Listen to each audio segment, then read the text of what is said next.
मितेश ताके सादर करत आहे सेव्ह द कॅट या पटकथा लेखनावरील जगप्रसिद्ध पुस्तकाचा प्रकरण 6 the immutable laws of screenplay फिजिक्सचा सारांश. अरे वा, हे खूपच भारी प्रकरण आहे. हो ना.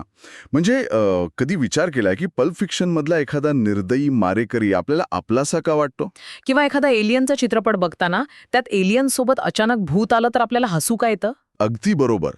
किंवा एखादं डोंगरा एवढं संकट येतंय पण तरीही आपल्याला भीती का वाटत नाही? तर आज आपण याच गोष्टी उलगडणार आहोत. आणि हॉलिवूडचे ते गुप्त नियम हॅक करणार आहोत जे आपल्या मेंदूशी खेळतात. हो. ब्लेक स्नायडर यांच्या पुस्तकातील हे कथालेखनाचे भौतिकशास्त्री नियम आपण आज डिकोड करणार आहोत. या सखोल विश्लेषणाचं आपलं ध्येय हेच आहे की पडद्यामागची ही मानसशास्त्रीय जादू नेमकी कशी काम करते हे समजून घेणं. आणि ही जादू समजून घेताना एक गोष्ट प्रामुख्याने लक्षात ठेवली पाहिजे.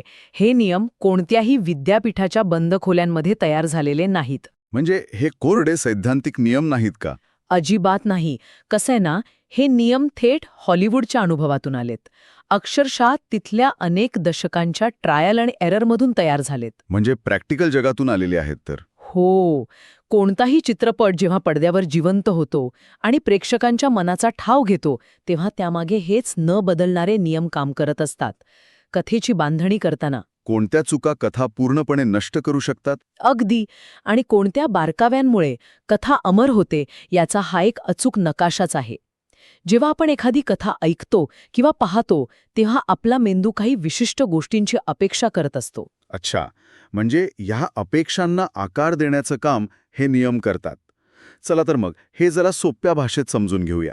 या प्रकरणातील पहिला नियम आहे सेव्ह द कॅट. ज्यावरून या संपूर्ण पुस्तकाचं नाव पडलंय. हो. आता इथे एक मोठा प्रश्न निर्माण होतो.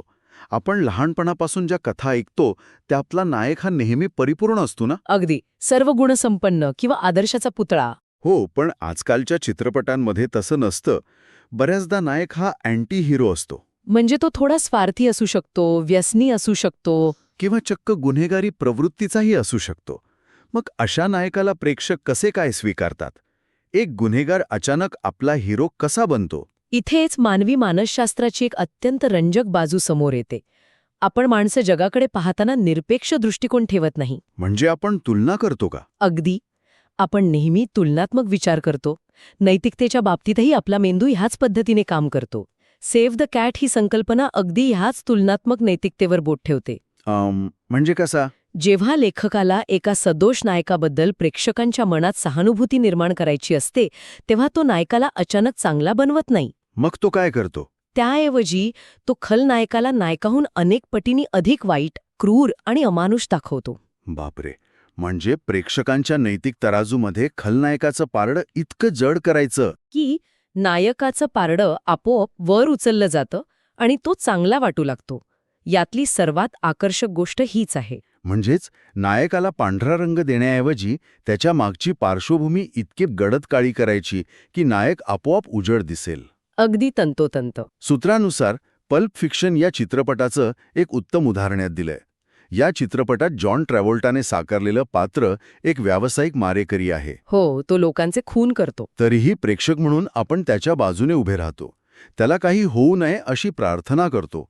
असं का होतं? कारण चित्रपटात त्याचा जो बॉस दाखवला आहे ना, तो इतका भयंकर आणि क्रूर आहे की त्याने एका माणसाला खिडकीतून खाली फेकून दिलं होतं आणि तेही फक्त त्याच्या पत्नीच्या पायांना मसाज दिला म्हणून. बरोबर. आता विचार करा, बॉसच्या या अमानुष आणि विडपट कृत्यापुढे ट्रॅव्होल्टाचं पात्र आपल्याला अचानक खूपच माणुसकी असलेलं वाटू लागतं. हो ना. तो मारेकरी असला तरी आपल्याला जवळचा वाटतो. हे उदाहरण खूप काही सांगून जातं. प्रेक्षकांना कुणाच्या तरी बाजूने उभं राहायचं असतं. जेव्हा दोन वाईट पर्याय समोर असतात तेव्हा कमी वाईट असलेला पर्याय नैसर्गिकरित्या जवळचा वाटतो. म्हणजे लेखकाला नायकाचे दोष लपवण्याची गरज पडत नाही. तो फक्त परिस्थिती अशी निर्माण करतो जिथे नायकाची कृती रास्त वाटू लागते. होय. पण आता कथेमध्ये एक नायक प्रस्थापित झाला, तो प्रेक्षकांना आवडू लागला, तरी कथेसमोर एक मोठं आव्हान उरतंच. ते आव्हान म्हणजे कथेची पार्श्वभूमी सांगणं.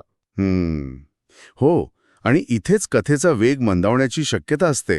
कारण प्रत्येक कथेत अशी काही माहिती असते जी प्रेक्षकांना सांगणं गरजेचं असतं. नायकाचा भूतकाळ काय आहे किंवा कथेमधल्या जगाचे नियम काय आहेत हे सांगावंच लागतं. पण ही माहिती खूप कंटाळवाणी असू शकते ना? हो, आणि या कंटाळवाण्या माहितीला एक्सपोजिशन म्हटलं जातं. मग ही माहिती प्रेक्षकांना जांभ्या न देता कशी सांगायची?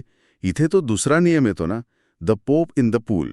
हो, नावावरूनच खूप विचित्र वाटतोय हा नियम. नावामागची कथाही तितकीच रंजक आहे. द पोप इन द पूल ह्या नावाचा उगम एका प्रत्यक्ष पटकथेतून झालाय. अच्छा.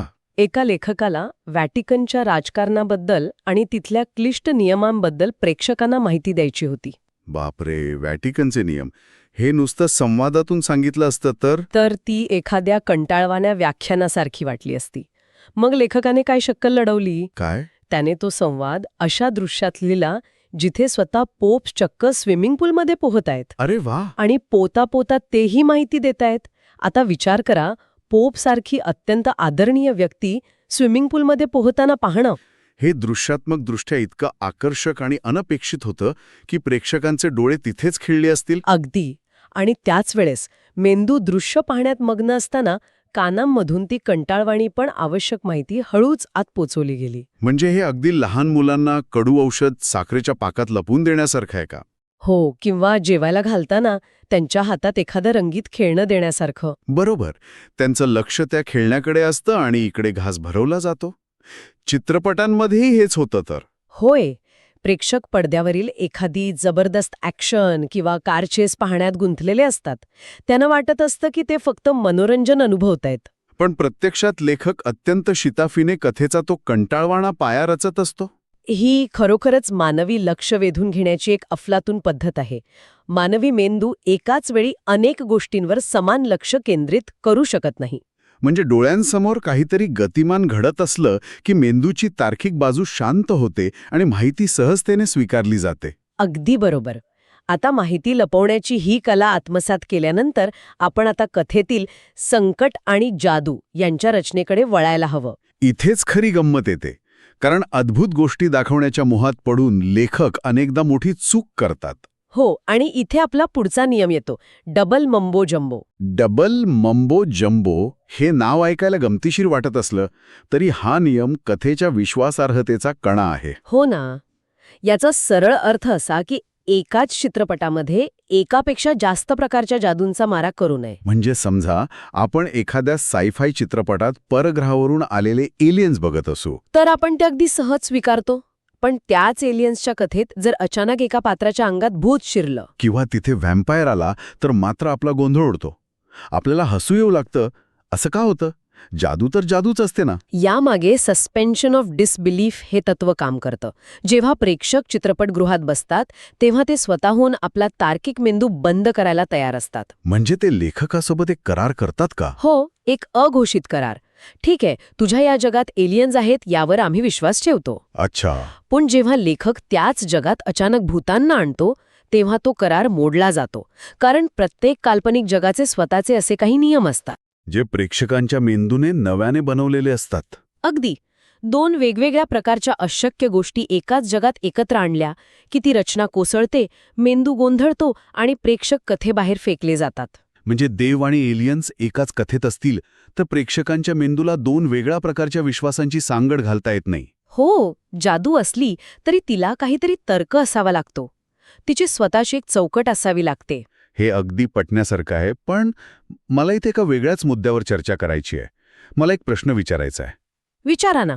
समजा कथेत कोणतीही जादू नाहीये, भूत नाही किंवा एलियन्सही नाहीत. एक पूर्णपणे वास्तविक संकट आहे. पण ते खूप मोठं आहे. पण ते संकट अचानक न येता अगदी हळूहळू संथ गतीने येत आहे. तर अशा कथेमध्ये थरार का नाही वाटणार? म्हणजे समजा एखादी प्रचंड मोठी हिमनदी येतेय जी आकाराने डोंगरा एवढी आहे, तर त्या मोठ्या आकारामुळे भीती वाटायला हवी ना? जर आपण याला एका मोठ्या संदर्भात पाहिलं तर हा प्रश्न वरवर पाहता खूप रास्त वाटतो. आपल्याला वाटतं की संकटाचा आकार जेवढा मोठा तेवढी भीती जास्त. हो ना. मग अडचण कुठे येते? पण इथे watch out for that glacier हा नियम येतो. मानवी मेंदू धोक्याचं आकलन आकारावरून नाही तर गतीवरून करत असतो. अरे वा. संकट हे नेहमी तत्काळ आणि त्वरित नुकसान करणारं असावं लागतं. हिमनदी अवाढव्य असू शकते, संपूर्ण शहर गिळंकृत करू शकते. पण ती संथ असते. ती वर्षाला केवळ काही इंच पुढे सरकते. अगदी बरोबर. जर कथेत एखादं पात्र ओरडून म्हणालं की सावधान, ती हिमनदी आपल्या अंगावर येत आहे, तर मेंदू धोक्याचा अलार्म वाजवतच नाही. हां, कारण ते संकट पोचायला अनेक महिने लागतील. गती नसलेला धोका हा मानवी मेंदूसाठी धोका नसतोच, ती फक्त एक परिस्थिती असते. हे खूपच गमतीशीर आहे. म्हणजे संकटाला जर तातडी नसेल तर प्रेक्षक घाबरण्याऐवजी कंटाळून जातील. सूत्रांमध्ये व्हॉल्कॅनो आणि आउटब्रेकची उदाहरणं दिली आहेत ना. हो, तिथे हीच गडबड झाली. लाव्हावच धोकादायक असतो हे नक्की, पण तो इतक्या संथ गतीने पुढे येतो की नायक आरामात चालत जाऊन स्वतःचा जीव वाचवू शकतो. तिथे पळण्याची गरजच पडत नाही. सूत्रांमध्ये दिलेलं रागीट कासवांचा कळप हे उदाहरण तर अप्रतिम आहे. एखादं रागीट कासव जीवघेणं असू शकतं, पण ते जेव्हा हल्ला करायला येईल तेव्हा भीती वाटण्याऐवजी हसूच येईल. किंवा सायबेरियाहून आलेलं बँकेचं पत्र कितीही भयंकर असलं तरी ते पोचायला इतका वेळ लागेल की तोपर्यंत थरार संपून जाईल. थोडक्यात सांगायचं तर संकटाची जाणीव ही विजेसारखी अचानक अंगावर येणारी असावी लागते. संथ चालणाऱ्या गोगलगाईसारखी नाही. अगदी तंतोतंत. जेव्हा संकटाचा वेग जास्त असतो तेव्हा कथेतील पात्रांना विचार करायला वेळ मिळत नाही. त्यांना त्वरित निर्णय घ्यावे लागतात. आणि याच कृतीतून पात्रांचा खरा स्वभाव उलगडतो. यावरून एक महत्वाचा प्रश्न उभा राहतो आणि आपण पुढच्या अत्यंत महत्वाच्या नियमाकडे जातो, द कोव्हनंट ऑफ द आर्क. आता आर्क म्हणजे काय? पात्रांच्या स्वभावात, विचारधारेत किंवा आयुष्यात सुरुवातीपासून शेवटपर्यंत येणाऱ्या आलेख किंवा बदल हा नियम सांगतो की नुसतीच संकट येऊन आणि जाऊन चालत नाही. अच्छा. चित्रपटाच्या सुरुवातीपासून शेवटपर्यंत कथेतील प्रत्येक पात्रात काहीतरी सकारात्मक किंवा नकारात्मक बदल होणं अत्यंत आवश्यक आहे. म्हणजे कथेच्या सुरुवातीला जो नायक असतो तोच जर शेवटी राहिला तर त्या प्रवासाचा काहीच अर्थ उरत नाही. हो, प्रेक्षकांना ते कंटाळवाणं वाटेल. पण मग हा नियम सर्वच पात्रांना लागू होतो का? कथेतील खलनायकाचं काय? तो सुद्धा बदलतो का? हा एक अतिशय उत्तम मुद्दा आहे. या नियमाला एक महत्वाचा अपवाद आहे आणि तो म्हणजे खलनायक. अरे, खलनायक सहसा बदलत नाही. तो त्याच्या दुष्ट हेतूंवर ठाम असतो. किंबहुना खलनायकाचा हा न बदलणारा स्वभावच नायकाला बदलण्यासाठी प्रवृत्त करत असतो. म्हणजे खलनायक हा एक प्रकारचा अडथळा असतो ज्याला पार करताना नायक आणि इतर पात्र नवीन गोष्टी शिकतात आणि बदलतात. होय, प्रेक्षक या बदलाशी स्वतःला जोडून घेतात कारण त्यांनाही त्यांच्या खऱ्या आयुष्यात बदल हवा असतो. हे खूपच सखोल आहे. पात्रांचा हा जो आंतरिक बदल असतो त्याला सुरक्षित ठेवणं खूप महत्वाचं असतं. अगदी बरोबर. आणि याच सुरक्षिततेसाठी स्टीव्हन स्पिलबर्ग यांचा कीप द प्रेस आउट हा नियम वापरला जातो. हो, हा नियम कथेचं विश्व टिकून ठेवण्यासाठी आहे. अनेकदा कथेत एखादी जादुई किंवा अतिशय खाजगी स्वरूपाची घटना घडत असते. अशावेळी तिथे मीडिया, न्यूज चॅनल्स किंवा पत्रकारांना अजिबात मध्ये आणू नये. कारण कथेची जी एक छोटीशी जिव्हाळ्याची दुनिया तयार झालेली असते ना, ती या बाह्य हस्तक्षेपाने लगेच विस्कळीत होते. कथेतील ती खाजगी जादू टिकवण्यासाठी मीडियाला बाहेरच ठेवलं पाहिजे. याचं एक अतिशय अचूक तुलनात्मक उदाहरण सूत्रांमध्ये दिलंय. स्टीव्हन स्पिलबर्गचा E.T. चित्रपट आठवतोय? हो, एका लहान मुलाला एक एलियन सापडतो. तो त्याला आपल्या कपाटात लपवून ठेवतो. ती त्या मुलाची आणि त्या एलियनची एक अत्यंत खाजगी रहस्यमय गोष्ट असते. तिथे कुठेही न्यूज चॅनल्स येऊन ब्रेकिंग न्यूज देत नाहीत. म्हणजे जगभरातल्या लोकांना हे माहीत नसतं. त्यामुळे आपण प्रेक्षक म्हणून त्या लहान मुलाच्या भावनिक विश्वात पूर्णपणे सामावून जातो. ती भीती, ती मैत्री आपण वैयक्तिक पातळीवर अनुभवतो. आणि ती जादू शेवटपर्यंत टिकून राहते. या उलट सायन्स या चित्रपटात काय होतं ते पाहूया. तिथेही एलियन्स पृथ्वीवर येतात, पण तिथे नायक आणि त्याचं कुटुंब टीव्ही लावून बसलेले असतात. आणि जगभरात एलियन्स कसे उतरत आहेत याच्या बातम्या पाहत असतात. आणि त्यामुळे होतं असं की कथेचं जे गांभीर्य आणि वैयक्तिक भीतीची भावना असते ती कुठेतरी हरवून जाते. अगदी खरंय. हे अगदी आपल्या घरातलं एखादं मोठं रहस्य जगजाहीर होण्यासारखं आहे. म्हणजे कसं? समजा कुटुंबात एखादी खूप भावनिक घटना घडली आहे. जोपर्यंत ती गोष्ट फक्त त्या 4 भिंतीत आहे तोपर्यंत त्यात एक तीव्र भावनिक बंध असतो. हो. पण एकदा का ते रहस्य बातम्यांमध्ये आलं की त्यातली ती खाजगी आणि भावनिक जादू संपून जाते. ते फक्त एक न्यूज आयटम बनून राहतं. पडद्यावरही हेच घडतं. मीडियाच्या प्रवेशामुळे प्रेक्षकांचा पात्रांसोबतचा जो एकांतवासाचा करार असतो तो तुटतो. याच कारणामुळे स्पिलबर्गने न्यूक्लिअर फॅमिली या कथेवर काम करताना हा विचार ठामपणे मांडला होता. त्यात एका सामान्य कुटुंबाला अचानक सुपरपॉवर्स मिळतात ना. हो, जर त्यांनी ही गोष्ट जगासमोर आणली असती तर ती कथा फक्त एका जगजाहीर बातमीपुरती उरली असती. आणि सुपरहिरोजच्या जगात ती हरवली असती. पण त्यांनी ते रहस्य फक्त त्या कुटुंबापुरतंच मर्यादित ठेवलं. त्यामुळे त्या सुपर पॉवर्सचा कुटुंबाच्या अंतर्गत नात्यांवर काय परिणाम होतो हे पाहणं अधिक रंजक ठरतं. कीप द प्रेस आउट हा नियम कथेचा भावनिक गाभा जपण्यासाठी खूप प्रभावी आहे. तर या सगळ्याचा अर्थ काय काढायचा?